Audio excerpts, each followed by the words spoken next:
Okay, good evening. Welcome to this week's Parsha Shiur, Parsha's Vayeishev.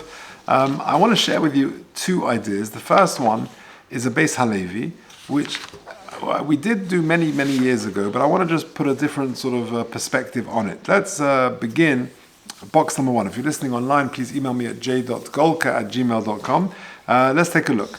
The first box, the Pasuk says, Vayachalom Yosef chalom. Yosef has a dream. Vayaged la'echo vayasifu otznoso. He tells his brothers the dream and they continue to hate him. Vayom aleihem shimu no hachalom hazeh asher cholamti. Listen to my dream. V'hine, here we go, dream number one. Hine anachnu ma'al mimalumim. We're sort of sheaving, bundling up the sheaves. B'toich hasodeh. V'hine kom alumosi.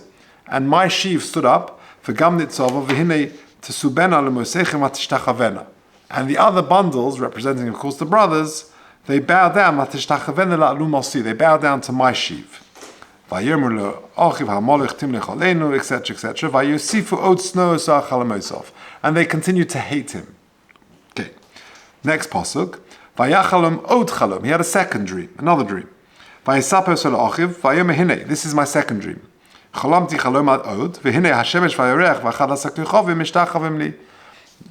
sun, the moon, and 11 stars are bowing down to me, etc. Next pasuk, Vayikanu boy Echo, and his brothers were jealous of him. Now, here what is very notable, two questions. Have you noticed, after the first dream, what is the effect? That the brothers hate him. The pasuk says, Vayosifu od snow oso. They hate him, lashon of sino. That's after the first dream. After the second dream, the pasuk says, Vayikanu voyecho. They're jealous of him. That's interesting. Why do we change from sinna to kinna? Why that change from hatred to jealousy? That's question number one. Question number two. In the second dream, the Shemesh and the Oreach and the Achalas HaKechovim Mishtachavim Li are bowing down to me, Yosef, as a human being, me, Yosef. But in the first dream, they're not bowing down. The other sheaves are not bowing down to Yosef. They're mishtachavena to my sheaf. Why the difference? Two very interesting questions, which ultimately the Beis Halevi asks. But before we discuss his answer, which we'll do inside, I want to just take a step back and just give a sort of an intro to his answer. Now, I've said this again in a different forum, but maybe you're familiar with it, but it's worth repeating. Rabbi used to say, if it's worth saying once, it's worth repeating. The story goes that a lawyer from New York once found himself in Eretz Yisrael in the 1950s, and he went to visit the great Brisker Rav. The Brisker Rav was one of the leading Talmidei Chacham of the time, and he wanted to meet this great Torah personality. He went into the Brisker Rav and he said, Shalom Aleichem, my name is so-and-so, I'm a lawyer from New York. Shalom Aleichem, pleased to meet you.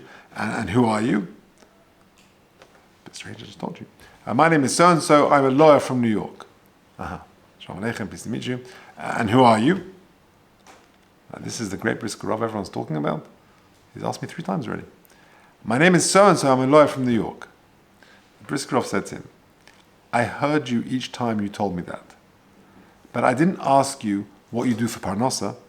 I didn't ask you how Kadosh Baruch Hu gives you money to pay your mortgage, to put bread on the table. I asked you, who are you? Don't define yourself by what you do for Parnasa, by what you do for a living. Now, that anecdote perhaps explains the Medrash. You see, the Medrash notes that Noach and Moshe are contrasted. Noach starts off life with very high accolades that the Torah gives him. Ish Noach ish Sadik, Tomim hoy b'dairosav, Esolikim is halech Noach. And then at the end of Parshas Noach is described, Vayochel Noach ish ha'adama. He's described as an ish ha'adama. So he starts off life as Sadik Tomim b'dairosav, and he ends off the Parsha, as it were, as ish ha'adama. Contrast that to Moshe Rabbeinu, who goes the opposite way. The pasuk begins in Parsha Shemos in Perek Beis, Vatomarna ish mitzri hitzilonu miyad ha'roim. He's described as an ish mitzri. And then at the end of the Torah, Zois HaBracha, Zois HaBracha Sheberach Moshe, Ish Holokim. He starts off life as an Ish Mitzri, an Egyptian, and he ends off as an Ish Holokim, a godly man. So says the Medrash, this is in Parshas Noach, Choviv Moshe ben Noach. Moshe was more precious than Noach because Noach, Mishnikra Ish Sadik, Nikra Ish Hadoma. He started off as an Ish Sadik, he goes down to Ish Hadoma. And the trajectory of Moshe was the other way around. He started off Moshe Mishnikra Ish Mitzri, Nikra Ish Elikim. Amazing. Now, the difficulty is this. Why does the Medrash suggest that Noach was an Ish Hadoma at the end, and this was sort of a slope downwards? Noach was a farmer before the Mabul. So it's appropriate to call him Ish Hadoma at the very outset of Parshas Noach, because that's what he was. He worked the ground. He was a farmer. He was in agriculture. In fact, the Pasuk says, why was he called Noach? This is a Pasuk, I think it's the end of Vayeishev. Yeah, the end of Parshas Vayeishev. Vayikra es shemoy Noach lema zei nachamenu imaseinu mi'itzvon yodenu. Why was he called Noach? Says Rashi on that Pasuk in the end of Vayeishev, Yonach mimenu es itzvon yodenu. And the Rashi explains, because he was the one who actually created the first farming equipment. And Noach is from the Lashon, he will give rest, and not, he will comfort us. Comfort us is menachim. But he's called Noach. He will give us rest. How so? Because before Noach, working the field, if you had to plow, you had to sort of work it with your hands, that's hard work. But he created equipment to make life a lot easier. So you see that at the very outset, he was also an Ish Hadoma. So what's Pshat in the Medrash? What does it mean? You started off Ish Sadik and then you became an Ish Hadoma. You were already an Ish Hadoma. The answer is, yes, he was an Ish Hadoma from the outset. But after the Mabul, after the flood, agriculture became the primary focus of Noach's life. Previously, he was a tzaddik who happened to be involved in agriculture. At the end, that became his focus, and it defined him. That's the point. It's a little bit akin to the way we describe Yonah. You know, on Yonah, after Yonah, we read on Yom Kippur afternoon. Remember the story? Yonah is trying to escape. He gets onto a boat. He falls asleep. Terrible storm. They wake him up and they ask him a whole series of questions. Bottom box. Vayemer Elov Hagidon Olonu. Please tell us. Ma melachtecha. What's your work? Me'ayim tovay. Where do you come from? Ma artzecha. Which land do you come from? Me'eze amato. Which people are you from? 4 questions. How does he answer the questions? Vayemer aleihem ivri onochi. Ich bin Ayid. I'm Jewish. Ves Hashem Elokei Hashemayim ani yoreh, and I fear Hashem. An amazing pasuk. If I'm not mistaken, that's Rabbi Tugendhaft's, I don't know what it's called even, on a WhatsApp, I don't even know how to do it, but you can put your, like a status symbol, a bio link. Oh yeah, whatever, I don't know what it's called, whatever you call it. So on Rabbi Tugendhaft's one, if I'm not mistaken, Ivri Anechi Ves Hashem Elokei Hashemayim ani yoreh, which is very appropriate for him. Right? Please go by me. But that's exactly what Yonah is saying. That answers most of life's problems. It answers all 4 of those questions. I'm Jewish. I'm a Yerei Shemayim. Now, with that introduction, we can now understand the Beis HaLevi. Let's take a look at the Beis HaLevi. This is very, very beautiful. It's pretty much the whole shtickle, but I've actually cut out a few bits just to make it a bit shorter in the short time that we have. Says the Beis HaLevi, top of the next page. Hine. Again, what were the 2 questions? The 2 questions were, why change from the word sinna after the first dream to kinna after the second dream? And why is it vatishtachavenu la'alumosi in the first dream and mishtachavim li in the second dream? Why isn't it mishtachavim li in the first dream as well? Why did they bow down to Yosef? Why is it they're bowing down to my Shiv? Says the Beis HaLevi, Hine. B'chalom harishon k'siv vayosifu otznoso achal mosav al dvorov nema bo sinna. And in the second dream, that his brothers hated him.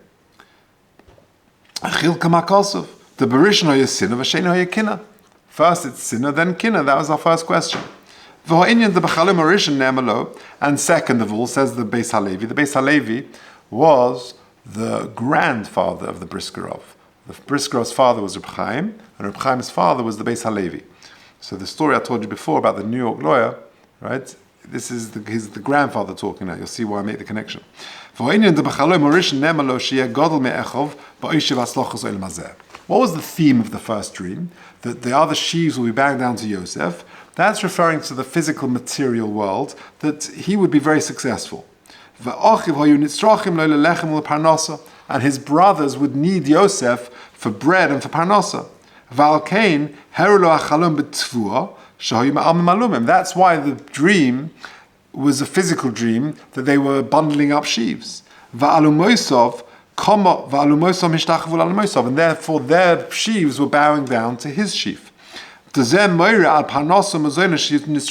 would need him. But in the second dream, he was showing his superiority in matters spiritual. That the 11 stars and the sun and the moon are bowing down to me. It's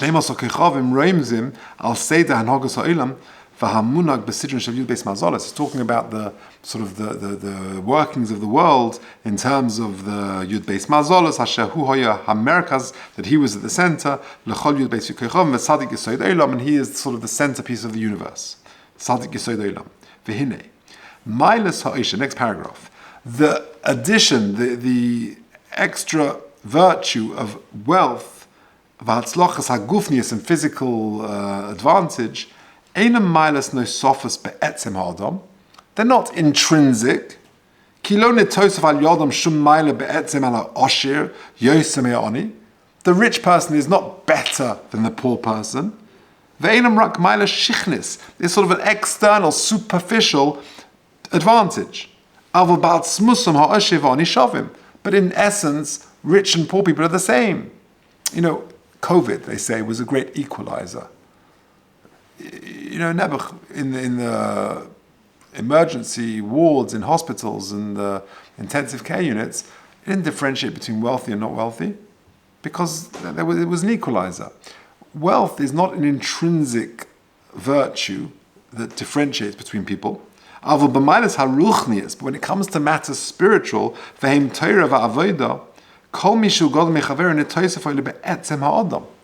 but a person who is a bigger Yerei Shemayim, a bigger Talmid Chacham, a bigger tzaddik, then he is intrinsically superior to another person. He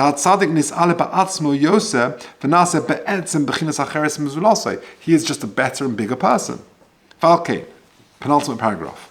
In the first dream, that their sheaves bow down to my sheaf. It doesn't say they were bowing down to him, because there's no advantage that he has over them. It's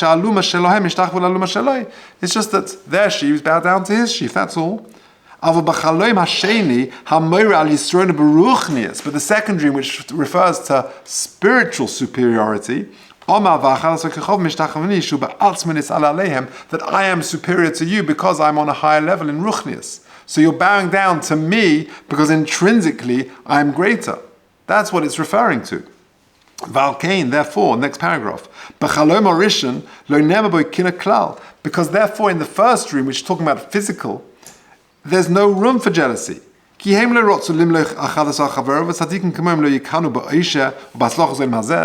tzaddikim of the brothers, they weren't jealous of physical, material success. They were upset with him, they hated him, because they would need him for food, and he would lord it over them. That was their concern. But in the second dream, which talks about spiritual superiority, it doesn't say sinner, because there it's not appropriate to talk about hatred, but jealousy. But it's a positive type of jealousy. It's a permitted type of jealousy. You can be jealous of another person because he's got greater Yiras Shamayim. It's kinah sofrim, which is a positive type of sinner. It's a positive jealousy. I can be jealous of that guy because he davens beautifully, he does amazing chesed, he learns beautifully, his Yirei Shamayim, whatever it may be. That's a positive type of jealousy. So in answer to our two questions, why change from the word sinner to kinah? Very beautiful. Because the first dream is referring to physical advantage. I'm not jealous of that. That's not intrinsic to the person itself. And therefore, I'm just upset. They were just upset with Yosef because they would need to turn to him and he would need to provide for them. And they were worried that he was going to sort of lord it over them, etc. And therefore, after the first dream, they use the word sinner. But the second dream, which talks about matters spiritual, where he was spiritually superior, therefore, they were jealous, because that's a permitted type of jealousy. He's got greater Yiras Shamayim. And that's why it says, because you bow down to something which is not intrinsic, it's extrinsic. It's the physical, material success. Therefore, it's not part of me. You're bowing down to my sheaf. But in the second dream, it's intrinsic. The spiritual superiority is intrinsic, and therefore it's mishtachavim li. Astonishing. An amazing insight to the Beis HaLevi. Just to add, I'm not sure I got this wrong, but I'm not sure. But it could also explain the anonymous phrase of Vayigdal Ho'ish to use to describe Yitzchok's wealth, and also Vayifritz Ho'ish for Yaakov's wealth, because there it's talking about physical, material, financial abundance, success, and it doesn't involve an intrinsic change. So therefore, it uses an anonymous phrase Vayigdal Ho'ish, not Vayigdal Yitzchok. Because he became very successful financially, good, Vayigdal Ho'ish. Not Vayigdal Yitzchok, because it wasn't intrinsic. Vayifritz Ho'ish refers to Yaakov's material success. So Ho'ish is like an anonymous phrase, it's not intrinsic to who they are. So I think it fits in very well with the Beis HaLevi. So that's the end of the first offering, a very beautiful Beis HaLevi to explain those questions. Let's now just share one more idea. This is also a fabulous idea. I think I heard it from Rabbi Harman, he just brought out the point. But it's an obvious point, really, when you think about it. But it's worth highlighting the power of silence. Silence is very hard. They tell the joke of a fellow who wants to become a monk. So he goes off to Tibet, and he's there for tries it out, and they say, listen, you can try, but you can't speak. You're allowed 2 words a year. That's all you're allowed. Okay, so after the first year, the guy is complaining. He doesn't, he hasn't get so much food here. So he's thinking about what he can say. So after a year, he finally goes to the head monk and he says to him, "More food." Okay, and then he gets more food. But the second year is actually going pretty badly as well because he's really cold. It's freezing up there in the mountains. And he decides to use his second year of 2 words. He says, after the second year, "More blankets." And the third year is a disaster. He's hungry, he's cold, it's not working out for him, he can't take it anymore. So he said, his final 2 words are, "I'm leaving." And the head monk said to him, "That's good, because you've been complaining ever since you got here." Right? That was a joke. But the point is that the power of silence is very hard. Lahavdil elef havdalos. Chazal say tremendous things about silence. For example, they say siag lechochma shtika. The way to sort of there's a fence around chochma to facilitate chochma. The best thing to do is to be quiet. To just be quiet and just to listen to other people. The more you talk, you already know what you know. Listen to other people. The Mishnah also says in Pirkei Avos, Kol Yomai, Shimon, the son of Shimon Gamliel, the son of Rabbi Gamliel says, Kol Yomai godalti ben chachomim v'limosasi guf tov el shtika. The best thing for a person is shtika. So shtika is very powerful. They say that silence is golden, unless you have children, in which case silence is very suspicious. But shtika is very powerful. Now, why am I talking about all of this? Because you see something astonishing in this week's Edra. Take a look at the first box after paragraph 2. Vayikra Yaakov Simloisov. Yaakov hears that his precious, beloved Yosef has been killed. Vayikra Yaakov Simloisov, he tears his clothes. Vayosem sak mosnov, he puts on sackcloth and ashes. Vayisabel al beno yomim rabim, and he mourns for his son for many, many years. They try and comfort him. He refuses to be comforted. I'm going to take this to my grave, says Yaakov. Now the Parsha Pshat is, simple explanation, is his father cried over him. Yaakov cried over Yosef. Says Rashi, that's not what it means. his father, Yaakov's father, says Rashi, Yitzchak hayabeicher. Yitzchak was crying for his son Yaakov, because of the terrible distress that Yaakov was experiencing. But Yitzchak wasn't mourning. Why? Because he knew that Yosef was alive, which begs the obvious question, why didn't you tell Yaakov? If you know Yosef is alive, just put your son out of this misery and tell him that Yosef is alive. Says Rashi in the Pasuk Lamed Gimel, the Pasuk two before that, Lama lo gila LaKadosh Baruch Hu. Why? Rashi is addressing a different question. Why didn't HaKadosh Baruch Hu tell Yaakov that Yosef is alive? Says Rashi, Lefi shecherimu v'kilu es kol mi sheyigle, because the Shvatim, the brothers, made a cherem, we spoke about it in the previous year, that they're going to put into cherem anybody who knows that Yosef is alive and tells Yaakov. They made them all make an oath, as it were. V'shidfu LaKadosh Baruch Hu imoim, well, they put them in cherem, anyone who would violate the secret. V'shidfu LaKadosh Baruch Hu imoim, and they included HaKadosh Baruch Hu in that as well, as it were. Avol Yitzchak hayodeh shulcha. Yitzchak knew that Yosef was alive. Amahecha gale. How can I reveal it? V'HaKadosh Baruch Hu in the reitz legalis lo. Clearly, HaKadosh Baruch Hu doesn't want it. So how can I reveal it when HaKadosh Baruch Hu himself doesn't want it? That's the Rashi. So either way, Yitzchak didn't want to reveal it to Yaakov Avinu. Now, think about that. Yitzchak sees his son Yaakov in agonizing distress, mourning his son Yosef, who Yitzchak knows is alive. Have you ever tried to keep a secret where you're itching to tell somebody? It's not easy. How long did Yitzchak keep this a secret? So let's do the maths. Yosef was how old when he went down to Mitzrayim? 17. When it says Vayeishev al beno yomim rabim, Rashi brings the whole cheshbon, and he brings it at the end of last week's Seder as well. How long was yomim rabim? Well, Yosef went down to Mitzrayim. He was in prison effectively a year whilst he was working there. And he went down there, 12 years in prison. He was the age of 30 when he came up and he interpreted the dreams. He became the viceroy. 7 years of plenty, 2 years of famine. That's 9 years. 9 plus 13 is 22. He was 39 at the reunion with Yaakov Avinu. 22 years in total. You can work out the cheshbon the other way. That Yaakov was 130 at the reunion. He was 108, therefore, at the time when Yosef was sold. Those were the 22 years. Now, let's do the maths.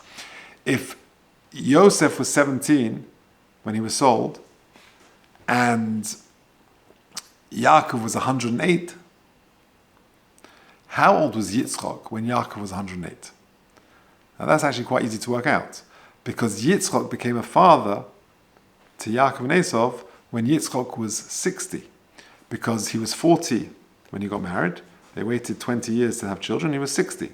So therefore, if Yaakov was 108 when Yosef was sold into slavery, went down to Mitzrayim, then Yitzchak was 168. How old was Yitzchak when he died? 180. So he was silent till he passed away for a total of 12 years, from 168 to 180. So can you imagine? Yitzchak kept this a secret for 12 years. That is a long time. So you see the tremendous keiches hanefesh of our avos. They're able to keep this a secret when, if it was you or me after, it wouldn't take long to just tell your son, you're seeing the son inside, but HaKadosh Baruch Hu doesn't want you to say it. He kept it quiet. You see a second incident of someone who keeps quiet in this week's Parsha. And that is, of course, Tamar. Because the Pasuk says, I've got the Rashi, the very last box, the Pasuk says, the famous story with Tamar, that she desperately wanted to conceive a child from Yehuda. She dressed up. We're familiar with the whole story. Then she became pregnant. They thought she had committed adultery, so they were taking out Lisarev to be burnt, to be killed. Says Rashi there at the bottom, based on the Gemara in Soita, she didn't want to embarrass the real father, Yehuda. You're the father, I'm pregnant from you. She just said, whoever owns these things, he is the father.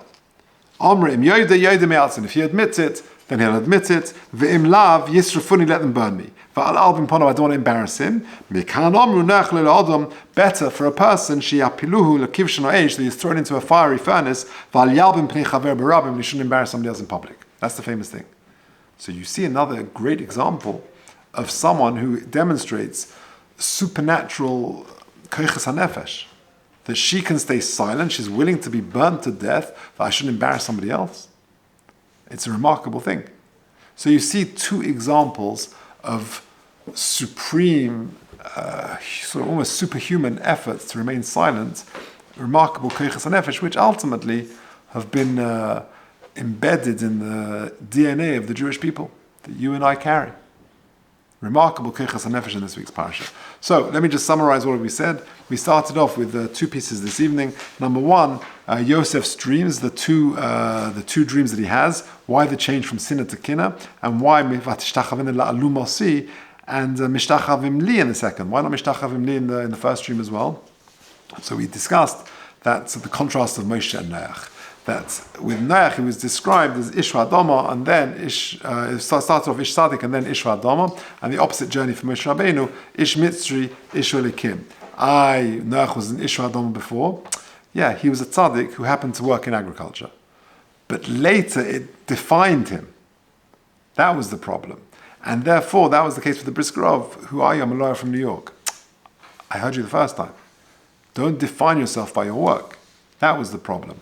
And therefore, says the Beis Halevi, with the first dream, it was a material, physical dream, that's extrinsic to the person.